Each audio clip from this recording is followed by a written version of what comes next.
And welcome everyone to Canada Business Talks. In association with RBC, this series connects business leaders and founders of successful companies and businesses with up-close and personal interaction with giants in the Canadian industry. Now, Canada Business Talks is for people who keep the vision to innovate the business world and tilt the landscape in their favor. Now, these sessions are designed for business apprentices all the way up to business owners.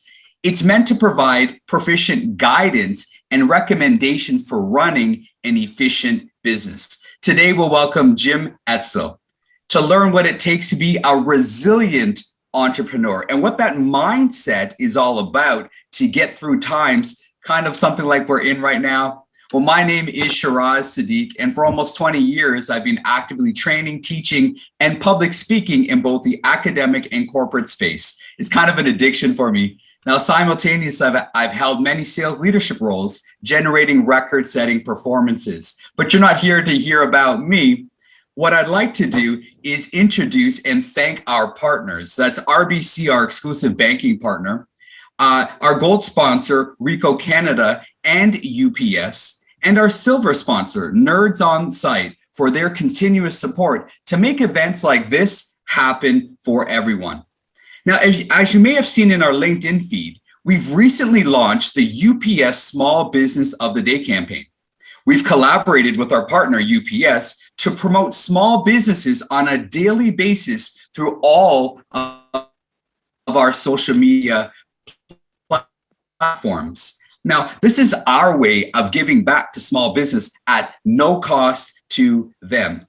We do it through a segment called UPS Small Business of the Day, where we produce promoting that company's businesses and services. And then, of course, we push it out on all of our platforms. If you want to be up next and have your business profiled, visit our site, complete the form, and you could be next. Visit us at smefoundation.ca. We were looking at expanding into Europe, and then everything came to a standstill. We're talking customer disruption. We're talking canceled orders. In March, we had a 90% drop in revenue. Our big motto throughout the whole thing was stay positive and take action. We couldn't get any product in. And so what we ended up doing was working out a solution with UPS, and we flew it in. I actually can say that UPS is 100% responsible for my success last year. They were there to support us along the way, and they made it their own problem. They take care of the little things so we can take care of the big things. And first of all, I'd love to introduce our friend Tino. Now, he's the Vice President of Business Markets and Sales Support for Southwestern Ontario. It doesn't stop there. Over his career at RBC, he has held a ton of titles, from sales manager, account manager, a director. He's been an advisor, and I'm sure he's been the prime minister of another country in Africa as well. He has just done it all. I don't know how he finds the time between playing tennis, teaching and coaching Taekwondo. That's right. He's a bad man. Taekwondo, and hanging out with his family. Please welcome our friend Tino. Awesome. Well, thank you once again, Shiraz, for this introduction, and good afternoon, or great afternoon, I should say, everybody. So my name is Tino Dos Santos. I'm the Vice President of Business Markets at RBC for Southwestern Ontario, and I'm so pleased to be here on behalf of RBC to welcome you to Business Talks hosted by Canadian SME Magazine. So, you know what, folks, since March of 2020, COVID-19 has disrupted our economic, social, and personal lives at an unprecedented speed and scale. And the uncertainty and upheaval has weighed heavily on many Canadians, including a disproportionate number of small business owners and entrepreneurs like yourselves. But we also know that Canadian entrepreneurs are among some of the nation's most resilient and passionate individuals, serving as the backbone of our economy through years of prosperity, as well as just challenging moments like what we've experienced in the last 14 plus months. And you know what, as we look to the reopening of the economy, the current uncertainty business owners are facing serves to highlight that the road to full economic recovery will be long and challenging as they adapt to new customers' expectations, operational parameters, and financial realities in the aftermath of COVID-19. And it's crucial now more than ever for governments, financial institutions like RBC, businesses and Canadians to stand together and support one another so we emerge stronger together. For that reason, RBC's continued commitment to supporting the Canada Business Talk series feels that much more important and purposeful today than more than ever. Beyond the critical financial support and relief needed to get back on your feet, we know that it's equally important for you to hear different perspectives, stories, resources, and tips to help you navigate entrepreneurship in this very different world that we're living in and that we're experiencing. We were thrilled to see Canadian SME Magazine take the lead in bringing thought leaders, entrepreneurs, and our core sponsors, UPS, Ricoh, and Nerds on Site, together to create this important forum. We hope these engaging conversations will deliver great insights and inspirations to help you successfully navigate a post-COVID future. And I know it's just around the corner. We can kind of see it. It's things are just about to turn. And through these discussions, we hope that Canadian entrepreneurs can find strength in knowing that you're not alone on this journey, and a sense of community as we navigate these uncertain times together. It is my pleasure today to welcome Jim Estill, President and CEO of Danby Appliances, to share his perspective and journey as a lifelong serial entrepreneur. And wow, you talk about resiliency and you talk about experience, and Jim's journey began in the trunk of his car where he launched his first business upon graduating from university. After growing and selling this business, he then went on to manage a multi-million-dollar company and transform it into a multi-billion-dollar company. While continuing on his entrepreneurial journey, he has since changed a lot, and through his philanthropic efforts, he has worked to settle refugee families, which is just such a special and an important initiative. And thank you for that. Ever the entrepreneur, Jim has also invested in startup companies, and I'm sure his actions come with a strong capacity for resiliency. I look forward to hearing about how Jim's success habits guided him and the major business signals he has paid attention to over time to help guide his leadership, including his response to the challenges of our current environment. Once again, I'd like to thank the Canadian SME Magazine, our co-sponsors, and all of you for joining us today for a program that truly uncovers and celebrates inspiring stories and individuals like Jim who make them real. And with that, turn it over to you, Shiraz. Ladies and gentlemen, we do want to honor the ones who have made today's session possible: UPS, RBC, and Ricoh. And right now, we're just going to hear from Andrew real quick. Thank you, Shiraz, for that introduction. Happy to be here today for the second episode of Canadian SME's Business Talks series. My name is Andrew Graham, and as Vice President of Virtual Sales for Ricoh Canada, I oversee our go-to-market solutions for Canada's small and mid-sized business sector. This allows me the privilege of seeing firsthand the tremendous efforts entrepreneurs and business owners put towards growing their business, serving their customers, and supporting their employees. While this past year has undoubtedly seen some of the most significant challenges for small business, it has also been some of the most successful innovation to date, thanks to the growing adoption of technology. In fact, SMBs have reported increased productivity, better engagement with customers, and increased sales as a result of their technology investments. And as business owners move forward with a digital-first approach, Ricoh Canada is here to help. Our everyday digital workplace solutions make it easy for small and medium-sized business to automate manual tasks, manage remote teams, and keep technology secure. Beyond just what technology can do for business, Ricoh knows it takes people and their imaginative thinking to affect change. That's why we're so proud to sponsor the Canada Business Talks series. As a platform that brings together business experts, industry leaders, and other successful Canadian entrepreneurs, Canadian SME Magazine is helping today's group of business owners and entrepreneurs learn from the experience and knowledge of others so they can change their business for the better. So today, I am thrilled to introduce to you Jim Estill, President and CEO of Danby Appliances. Jim is an inspiring example of business leadership and philanthropy. He started his first computer distribution business from the trunk of his car while in university and grew that business to $2 billion in sales. With his wealth of knowledge and experience, I know today's discussion will be impactful for all of us.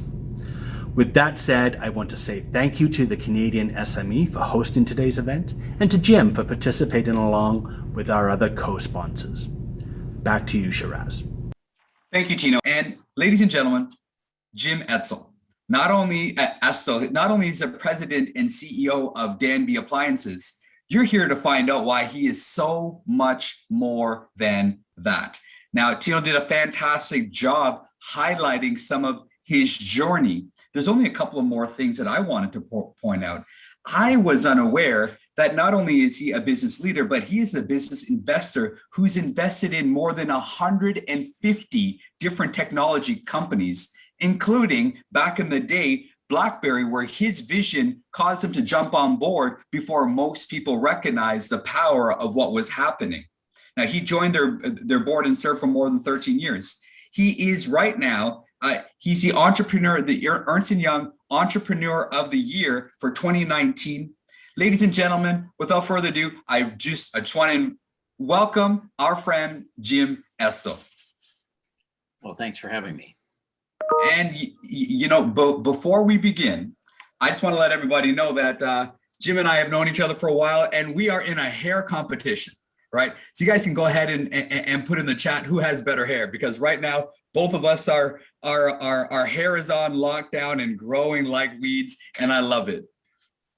I figure if it's good enough for Einstein, it's good enough for us. Like, what else is there? That was it. That was kind of his signature. That was his kind of a signature look for him, wasn't that? And the mustache. And I must say, Jim, the mustache is working as well.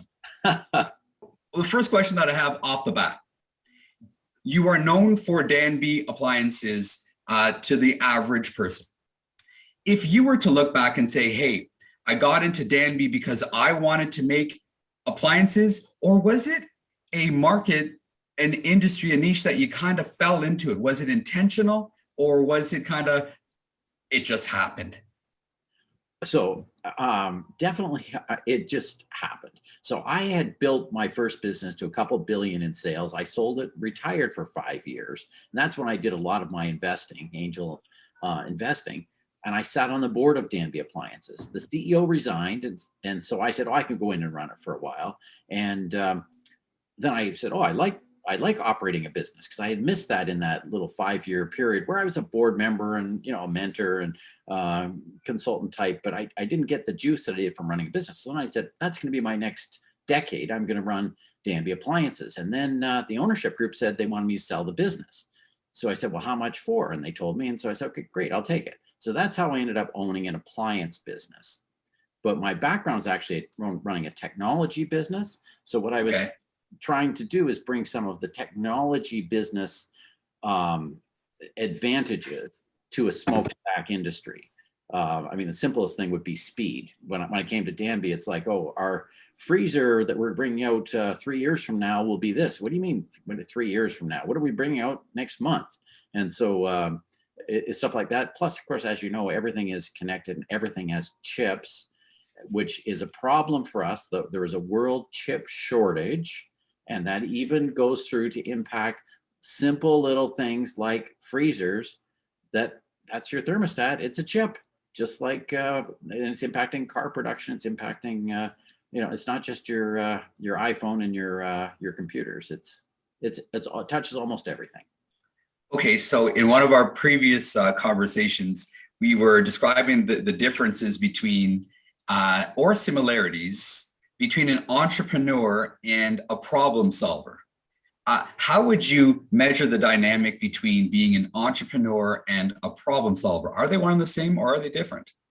Well, there's a lot of overlap. If there's a difference, the entrepreneurs create the difficulties and solve them. So what we do is we see that there's a difficulty in a market, and we think we could have a product to solve that. So although, of course, then once you're operating and doing it, then you have all kinds of issues in just implementing what you're doing. But entrepreneurs often see those opportunities and go at it and go where there's challenges. Okay, so you make it sound so easy, Jim, when you say that entrepreneurs see the challenges or the problem that could be solved, and then they move in that direction. For those of us who haven't been able to develop that keen eye or that ability to recognize opportunities and challenges to fix them or solve them or provide a solution to the market, what are some tips that we could look for? What would be an effective, like 3 or 4 things that say, hey, look out for this, this, and that when you're looking to, build out a market and create a market for your product or service? So what I try to look at is I look at trends and I try to look at what will the world be like. So right now is a perfect time because we are in a pandemic economy. We were in a pre-pandemic economy and we will soon be in, I hope, a post-pandemic economy. So think, how will life be different post-pandemic and what will be different? I mean, for one thing, spending is going to shift from goods back to services because most people haven't been out to dinner for a year. Most people haven't gone on a vacation for a year. Most people haven't got their hair done for a year. Most people haven't, not been a year, but you get it. It's just from goods to services. So figure out what are those opportunities. I think that this pandemic is going to have a lasting impact on how we think about cleanliness. So, for instance, we sell a lot of air conditioners and dehumidifiers. So we will be putting UV in them. UV basically kills germs and bacteria. And it's simple to do. You already have a fan. You're already passing the air over it. And if you go into Costco and you have one dehumidifier that says with UV and the other one doesn't say with UV, you're more apt to say, hey, I'll take the one with UV because I am more paranoid than I was before this pandemic happened. That's fantastic. And so when you're talking about providence or really providentia, the ability to see beforehand or the ability to see around the corner, you probably rely on some of your past experiences to build out the future. You're probably building on some of your past experiences then. What major, we're obviously in this time right now, right? Since March of last year, can you describe maybe 2008, maybe 1999, maybe previous cycles that you were in that were traumatic and dramatic from a market conditions that you're able to leverage learnings from those moments into what's happening now? Or is this completely different? Well, everything's completely different, but the same. That's always the way it is. So there are similarities. So I was in the computer business in 2000 and Y2K, everybody's, people were stockpiling water because they thought the water wouldn't, when the power would go off and everything. But what happened in 2000 is everyone bought a new computer. And that meant in 2001 and 2002, computer sales were actually down a little bit because it became that cycle. To some extent, I'm looking at that right now because a lot of people bought auxiliary refrigeration. They didn't, like we sell refrigerators and freezers and stuff. And so people say, oh, now I need a freezer. Well, freezers usually have a decade life or longer. So that's going to be a cycle that'll take another decade to catch up. So we have to watch what those cycles are based on what happened in the past.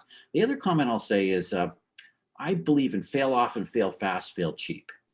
So it's trying more than one thing. And the things that I do, which we win on, everyone's going to think we're a genius. And the things we do, which we don't win on, people are going to forget. As a matter of fact, I have on the ground here by my desk.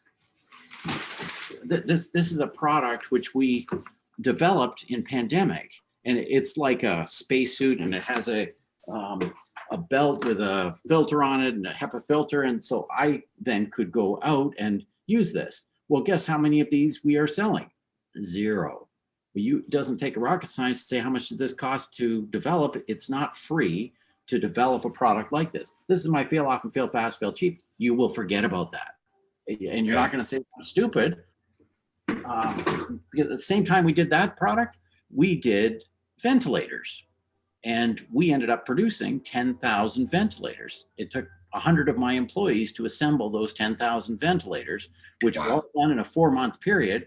But that was what was the need. At that time, we thought we were going to run out of ventilators.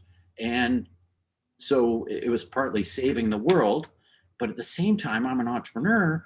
I was paranoid. Pandemic. Oh no, my sales are going to go away. I'm going to have all these employees aren't going to have any work to do. How do I provide work for my people? So it was solving two things at the same time. So that's another example of a on trend, and that was a fast pivot. So we we produced those all starting September of last year, and they were all done production December. Okay. And the whole cycle was like 6 months, 7 months, and that's not like the usual appliance cycle. We don't do things normally in 7 months, start to finish. Okay, so I want to stay on this theme a little bit, Jim. When we're hearing about you having invested in more than 150 tech businesses, what are you looking for? What's the thing that you're saying, oh, that one is worth investing in? My guess, anyways, is you probably turned down many more than 150. So can you share a couple of, not necessarily examples, we're not looking for business names, but can you share a couple of characteristics of a thumbs up and a few characteristics of a thumbs down, but really both sides of the coin? So there's 3 areas that need to be covered in any business. Sales, marketing. So we look at how easy will it be for the product to sell? How much will it cost to sell? What's your cost to acquire customers? And there's no right answer to that. You can sell $1 million systems that you have to spend $100,000 to close a customer, or you can be selling $7 a month services. But I look at the sales and marketing. Second thing is technical. Does the product work? Can you make it? How complicated is it? Again, no right answer. It could be exceptionally difficult rocket science, which gives you a high barrier to entry, or else it could be very simple that you're selling something that everybody else has, in which case your technology is the logistics and how you actually execute on it. And then the third thing is business, and that is, can you make money on it? And is there profit in it? My experience is many entrepreneurs are very high on the technical.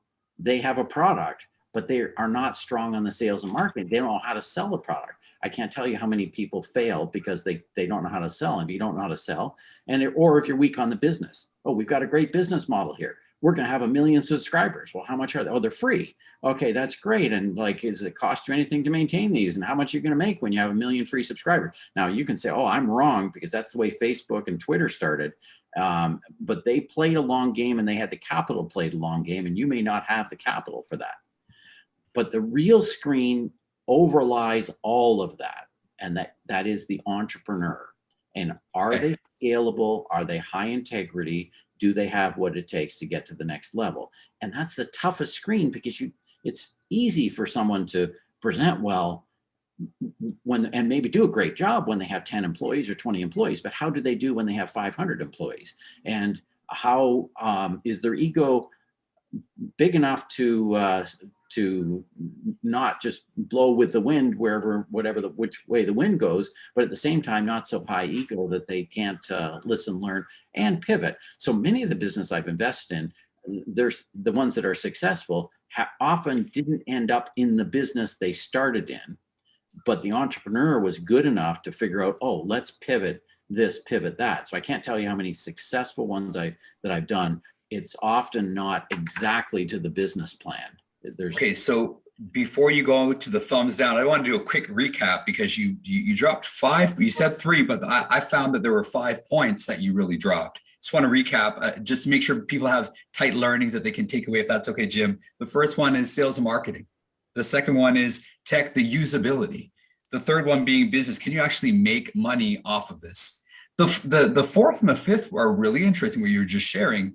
You actually invest in the person. And if the person is worth investing in, do they have the capacity and the potential to, the fifth point, pivot and adjust as market conditions and the wins in their sales need adjusting? That's fascinating. Thank you for those 5 things. Before we move on to thumbs down, these are probably things that I've walked away from in the past. And I know that there's a flip side to those 5. But before we do move on though, is there anything else that you would add that we should be considering to develop ourselves and how we present to a potential investor? Well, the best way to present to a potential investor is simply be who you are and don't try to be someone you're not. And so I actually don't want you to try to polish yourself into something that you're not. And I see this happen all the time. As a matter of fact, I was thinking of calling I was changing the name of Danby to Danby cryptocurrency, because I thought maybe it would be we'd be able to attract more investors by doing that. Actually, we're going to be Danby cannabis cryptocurrency. .com. Well played. Well played. Well played. Well played. I'm sure you have the lights to grow the cannabis. But moving on, what are some things that like, no, this is not going to work? What are some examples of like immediately you're like, yeah, no, this isn't going to work? Well, for starters, it's rarely black and white. It's rarely one on off. It's usually in the gray, but it has to mostly do with those three areas: that the company has great technology, but they're not going to be able to sell it, or the business model isn't going to work, or I think they've misestimated the marketing things. Another no-go to me, though, is I like businesses that go after the right size opportunity. And so there are people listening today who are going to say, oh, that's great, I'm going to pivot into making ventilators at the start of the pandemic. Well, why couldn't they do that? Well, they didn't have 100 employees they could spare to do that. They didn't have an engineering department. They didn't have a facility and whatnot. So don't try to do something that's the wrong size. I love that Danby, we make about 2 million appliances a year. We do about 400 million in sales. And my competitors are LG, Samsung, Whirlpool, $10 billion companies. Well, you know what that means. You're a $10 billion company, and a $2 million opportunity comes in, a $3 million opportunity comes in. It's like, oh, we better send the intern to do that. It's not big enough for them. If you call me tomorrow and you say you want 1,000 purple polka dot fridges, I'll take 1,000 purple polka dot fridges. Samsung is not going to pick up the phone, and nothing against them. They're a great company, but they aren't going to care about that. And the same thing goes with, there's a much smaller competitor I have, only other one in Canada that only does about 40 million in sales. So when someone comes and says, oh, I want to buy $10 million, or they don't have the capability to ramp up to do 10 million. So I like being a great distance in size difference than the competitors, but that's where it comes back to the investment opportunities. I can't tell you how many of the investment opportunities are what I would call follower investors. So they say, oh, I saw, oh, Bitcoin, perfect example. Bitcoin, it's totally hot. We are going to do our new Bitcoin. We're going to do Bitcoin. And we're so you're just chasing what someone else is doing without having competitive advantage. And no, that's big. That's huge, right? Or matter of fact, you and I, we could build Twitter. I mean, it's not rocket science. I mean, hire 10 developers, 5 developers. We could probably come up with Twitter. Probably going to take us 4 months or 5 months. And what would that get us? Whatever we spent, we'd lose. And so it's the right size business opportunity. So I'm very big on niche. And the more niche a company is, then the more ability they have to win. So if you know that your target market is only, a certain niche, you will win. The bigger you are, the bigger your niche can be. So Royal Bank, I mean, they're pretty huge. So they can kind of have it's just a little, they can have multiple niches. They can be personal banking and business banking, and they can be all over. But so if you want to start a bank, don't go and say, oh, I'm going to be the bank that does everything. Sorry, I don't want to, I hope I'm not putting your sponsor out of business here. No, I think Tino takes it in the right light and in the right way. They have accomplished scale, to your point, and scale simply means operating according to your size and know your size, and then operate according to your size. I think he gets it, and that makes a lot of sense. It certainly does. So start a bank and start something that only does loans of $500 to chicken farmers.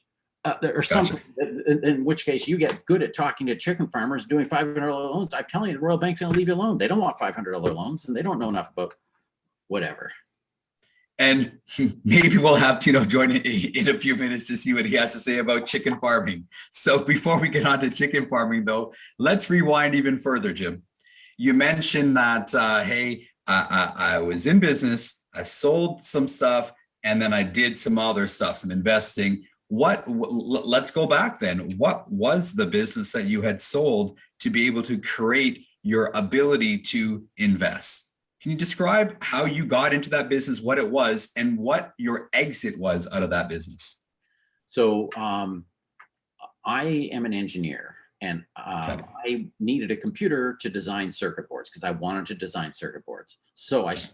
But I got a better deal if I bought 2 computers. So I bought 2 computers and I sold one. Then someone else wanted a computer, so I bought 2 more computers. Then someone wanted a printer, so I bought a printer, and then I bought some memory, and then they needed a disk drive. And next thing you know, I'm buying and selling computer hardware, software, and peripherals. So that's the business that I built to a couple billion in sales. Now, at the same time, I was designing circuit boards, and I had a little circuit board business. I ended up being too tight in space. I maybe had, at that time, 2,000 or 3,000 square feet, and I was just too jammed. So I took the engineers and spun them off into a different company, which continued to grow and thrive. And it recently just sold to a company called Hayco. So that company, Connectech, sold to Hayco. My company, I exited twice. I took it public, and it was public for almost 10 years. And then there was a public takeover by another public company, being Synnex is the company that ended up buying my company. So it was a takeout. And then I stayed with the combined entity for a few years. So what was happening internally for you to see? Most people will treat their business as their baby. How did it feel to disconnect? How did it feel to say, okay, you are now of age, you must move on and find your own legs? Like, how was that emotion that you went through to say it's time? Like, or was it business is business? Let's let go. Because most people on the call are investing more than simply business is business. This tends to be part of our identity as a small, medium-sized business or owner. It can be intrinsic to our identity. How did you make that separation happen? Or was it always separate to begin with? No, of course, I am my business or my businesses, but I partly sold for entrepreneurial fear. We had a good run for many, many years. I was doing really well, but I'm always worried, look at the storm clouds on the horizon. Look what's happening and whatnot. So I sold for fear. I also sold because I thought that was what I was supposed to do. Because the theory is you start a business, you grow it to a certain size, you sell it for a lot of money, then you retire. So that's what I did. I sold it for a lot of money, and then I retired. But I'm not a golf guy. I don't like sit at home. And so I found that I actually like operating business. So that's why I'm thrilled to now own Danby, which is an operating business, because I know I've learned about myself. But at the time, I thought that's what I did. You grow to a certain size and then you do it. But I am not a hobby guy. I don't have boats or anything. I mean, I'm just, what do I like to do? I like to work. I like to sell. I like to and I also find that having a business gives me a platform to go into these trends and to do entrepreneurial things. So Danby is a big enough platform that I was able to make 10,000 ventilators because it was big enough and had some of the right pieces. And that was a big enough contract to move the needle. It wasn't like it was a contract to make 50 either, right? Okay. So let's fast forward from those moments back into right now. And there's a sense that it's not like we're going to return to the 3 stages that you described. The first one being pre-pandemic, pandemic, and then post-pandemic. It's not like we'll ever return to a pre-pandemic world. Rhythms, behaviors, patterns, they've all been permanently altered. What new routines then have you witnessed that folks on this call can glean and lean on to say, hey, I'm not talking about trends now. I'm saying, how do you operate in a post-COVID world? Because you said something, Jim. You said you sold partly because of an emotion. That emotion was fear. Now, fear isn't unhealthy. It could actually save you from a lot of danger, potentially, if you're reading it properly. As we move from pandemic to post-pandemic, what are we looking for now? What are we reading? Not trends, but as individuals, as maybe human behavior. Well, see, human behaviors actually are trends. So my own company, I did not believe in work at home. I believed we needed to be in the office. I now believe in work at home. We're going to be half work at home if you are doing an accounts payable job or a sales job or a marketing job. And if you're more productive at home, then work at home 3 days a week, come into the office for 2 days a week. So we're going to be more of a hybrid. And I would not be as worried about hiring someone in Owen Sound who only comes in once every 2 weeks, because we're all good on video now and whatnot. So that maybe that you call that a trend. But we as sales people also have to get good at video interaction. There's been a huge dependency created because of this. I used to have to fly to Atlanta to meet with Home Depot. Now I can do it by video, but I have to get good at that, and you develop rapport, and it's just different to realize you're going to be in more of a hybrid world, which is part video, part live, part phone, but that has permanently changed. Pre-pandemic, it was rare. I did some Zoom, but it was not the norm. Now it's like, oh, is the call a Teams call, or is it a Zoom call, or is it a WebEx call, or right. It's all the way it is, and we've all gotten used to it. So thank you. Now you're drawing a line there between knowing your size. What if, see, a lot of entrepreneurs and business leaders have a little bit more vision to drive their mission because their ambition is running, and they believe that there's more in their core that they really should be that they should explore, right? And now, how do you set the scale and the bar when you don't know if your goals are too conservative or too aggressive? Is that just a feel? Is that driven by numbers when you're trying to say, okay, this is my size? How do you know when your goals are too aggressive or too conservative? Well, like someone once said that you miss 100% of the strikes you don't take. So I tend to be one that steps up, and I tend to think too big, and I tend to be too ambitious. That was actually why the refugee project I did, I said, oh, there's a refugee crisis. Let me do my part. What can I do? I'll bring in 50 families. Everyone thought, oh, wow, that's a huge deal. And they made a huge deal of it. But I just think on scale. I don't tend to think not on scale. I find the bigger, I prefer bigger, but there's nothing wrong with being small. Sometimes I think, wouldn't it be nice if it was just me? I didn't have it. And whatnot. There's a lot of rules also. There's like one person can have manage 7 people very well, which means you hit the rule of 49, hit 50 people, 60 people, you're all of a sudden get over that rule of 50. And the maximum number of social interactions people can have is about 200. So once you get over 200 employees, you kind of have to have different divisions, and it changes how things work. But I can't speak to someone's ambition. I just can only speak to myself. And there's nothing wrong with having a good business that is small. Nothing wrong with it if that's what you want to do. I do find growth gives opportunity to people, and most of the people who work for me want opportunity. And growth is also a good way to drive efficiency into a business.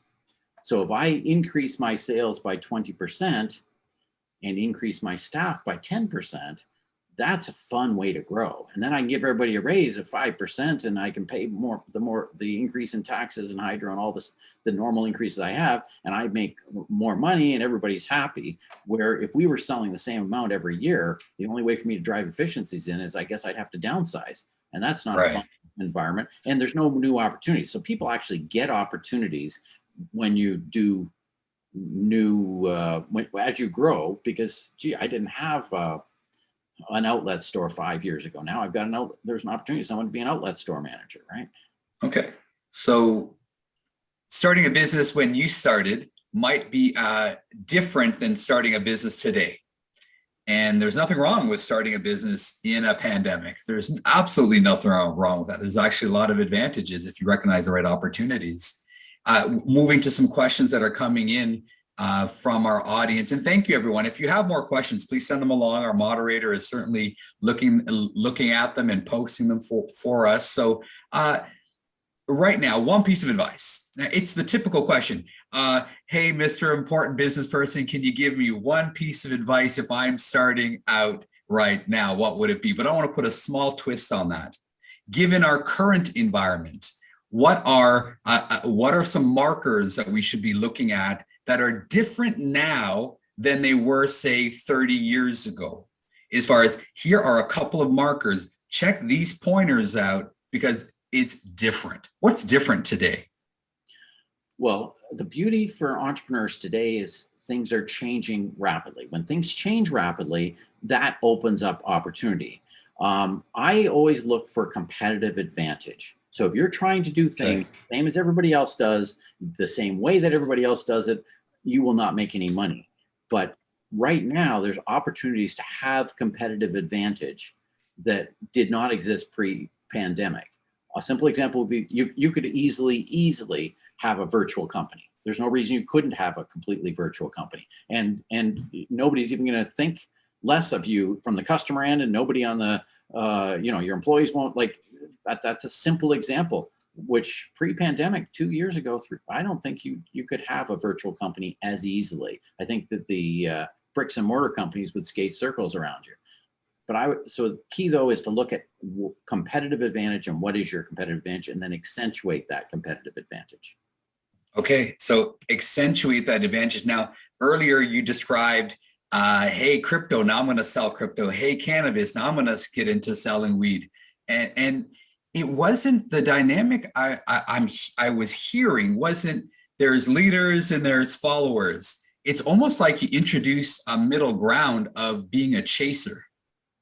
And you're chasing the wind or chasing trends. And I like the way that you frame that.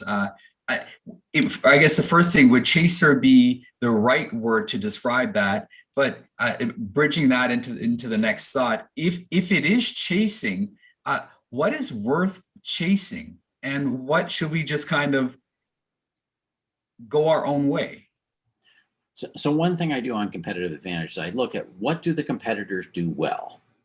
And then I look at what don't they do well. And like I said, look at what they don't do well that is on my scale. I mean, Danby makes fridges.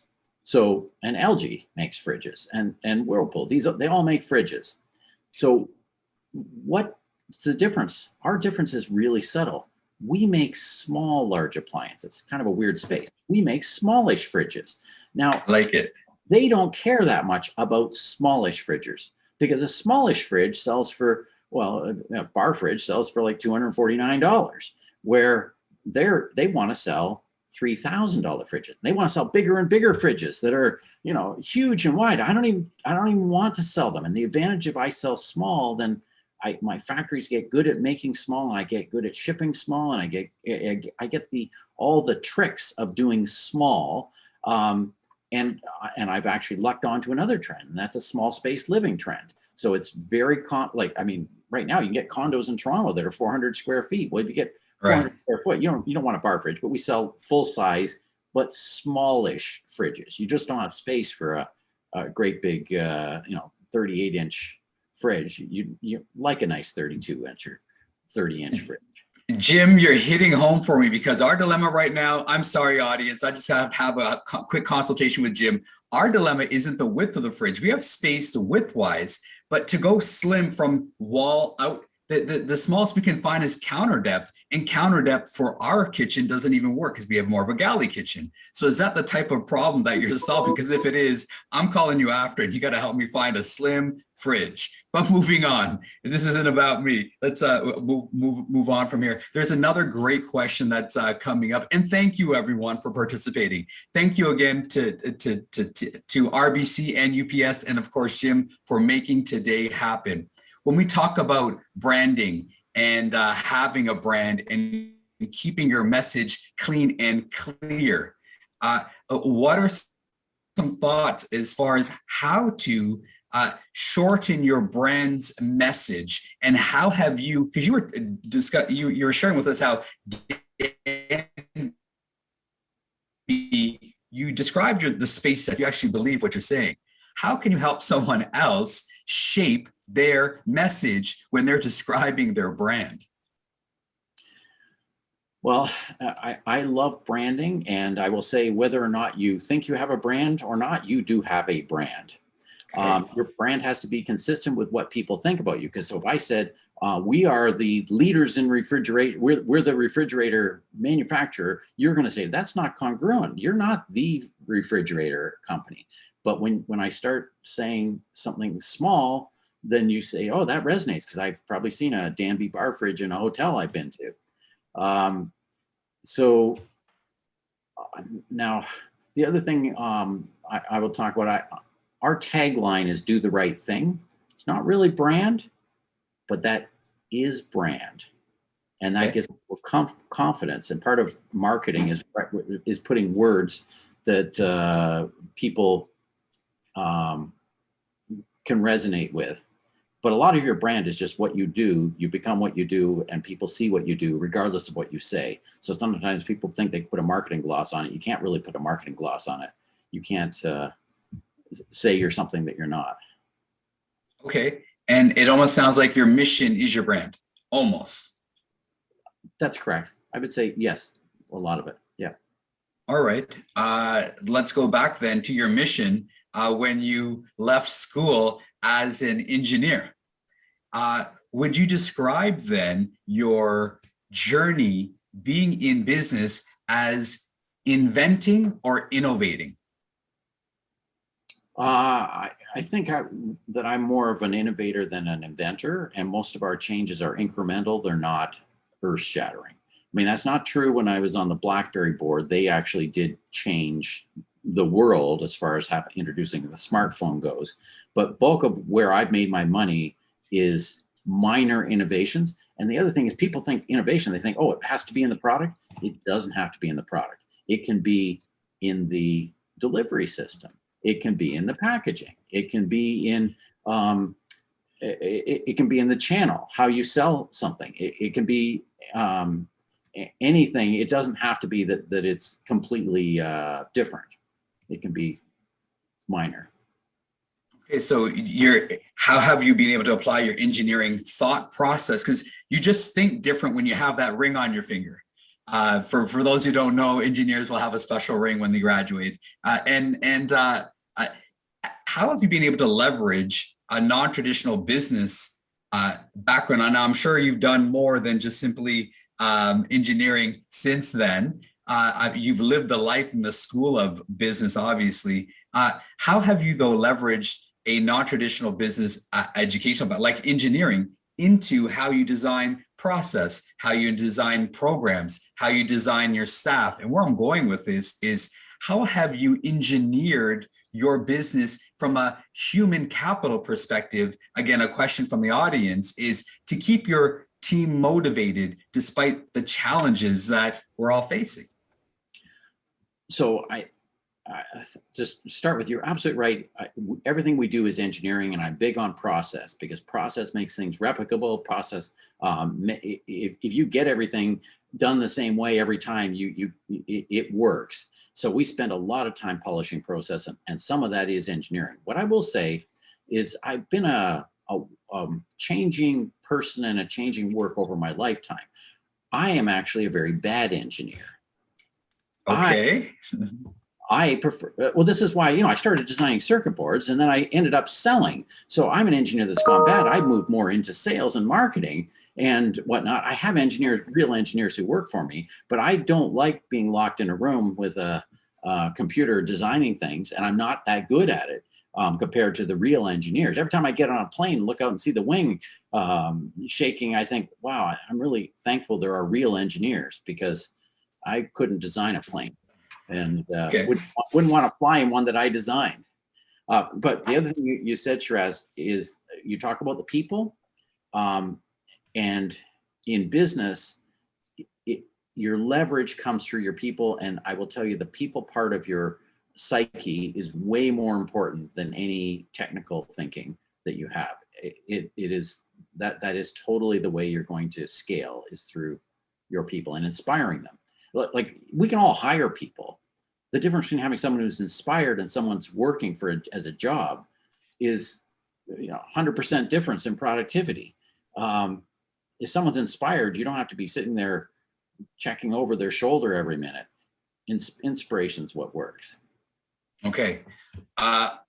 What's interesting is earlier in our conversation, you described a scenario in which you'd rather people not polish their presentation when it comes to perhaps being in front of investors to buy into their business. Just show up and be yourself. Well, not more prepare, but not polish. And I agree with you. There's a difference between preparation and polishing too much, because then you come off a little plastic. I'm certainly with you 100%.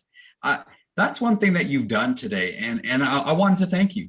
I don't feel like you're reading off your notes. I don't feel like you're trying to impress us. You come across as, hey, this is Jim. And I'll tell you where I'm going with this. Over the weekend, I was sharing with some friends what I'd be doing, and one of them lives in Guelph, and he was saying he was just amazed, like, Shiraj, you get to hang out with Jim, and they were so mesmerized by the fact that I get to hang out with Jim. And in my mind, I'm like, no, I've had conversations with Jim. He's just Jim. He's not a dollar sign in front of his name, Jim. He's not Danby Jim. He's actually just Jim. Last question for you today.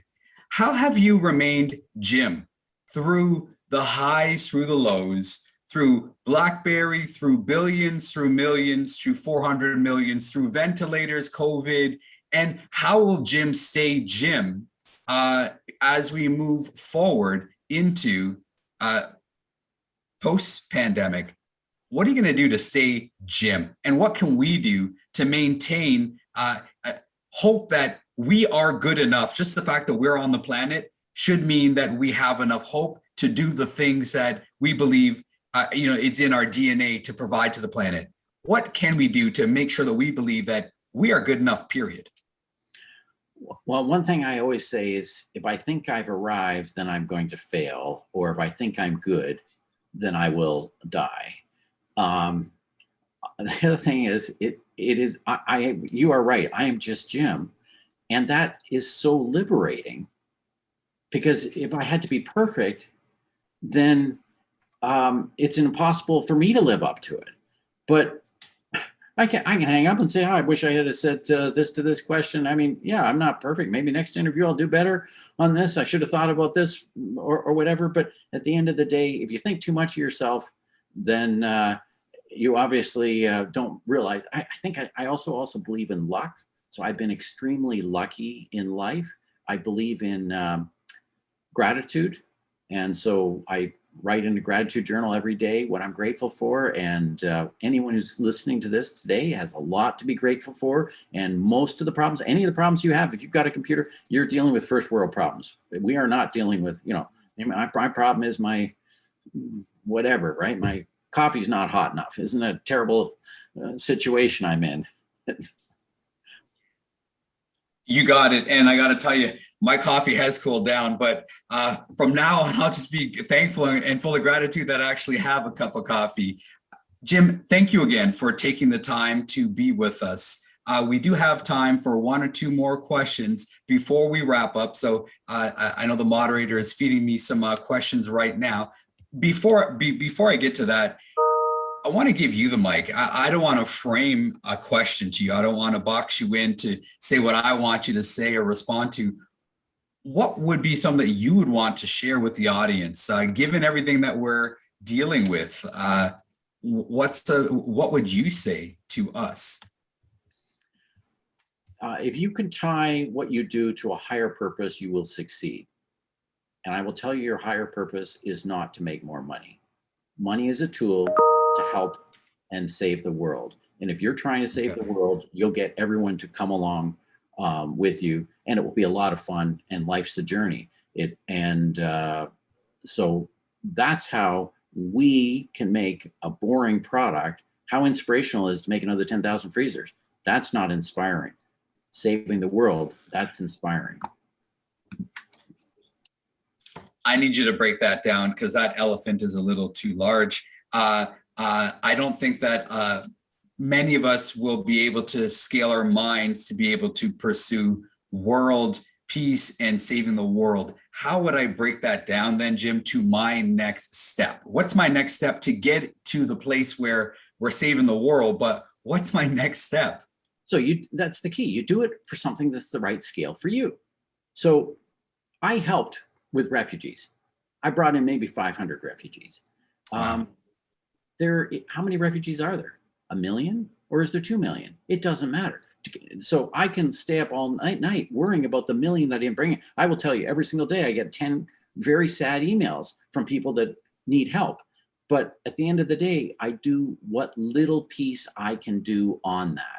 And so choose a battle that is big enough for you and that you can make a difference. And it sets an example for others who will also do that. I will also give you my view on wealth, and that is enough is enough. And beyond that, it really doesn't belong to you and you don't need it. So I tend to live a modest lifestyle. I know how much my lifestyle costs, and everything above that is to do good with.